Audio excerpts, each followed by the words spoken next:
तुमचा जन्म पूर्वाषाढा नक्षत्रात झालाय का? मग व्हिडिओ शेवटपर्यंत नक्की पहा.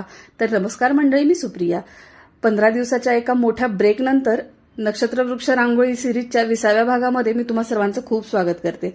आजचं रांगोळीसाठीचं नक्षत्र आहे पूर्वाषाढा नक्षत्र आणि त्याचा आराध्य वृक्ष आहे वेत. वेत हा नर्सरीमध्ये हल्ली मिळणाऱ्या आरेका पाम या वर्गामधील वृक्ष आहे.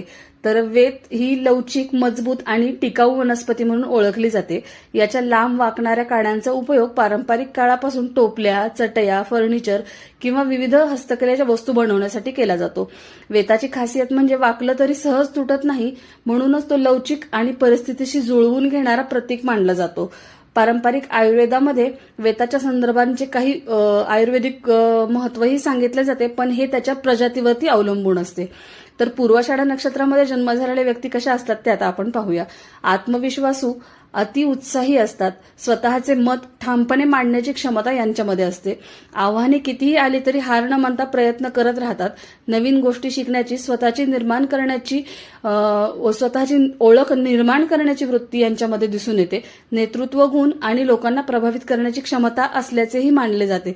पण कधी कधी हट्टीपणा किंवा आपल्या मतावर ठाम राहण्याची प्रवृत्ती यांच्यामध्ये दिसून येते.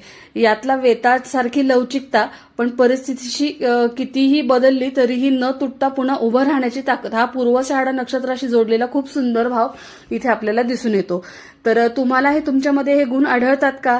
किंवा तुमच्या आसपास या व्यक्ती असतील तर यांच्यामध्ये हे गुण आढळतात का? हे मला कमेंट करून नक्की सांगा. पेजवर नवीन असाल तर फॉलो करायला विसरू नका. भेटूया पुढील नक्षत्रासह त्याच्या आराध्य वृक्षाचे गुणधर्म जाणून घेण्यासाठी.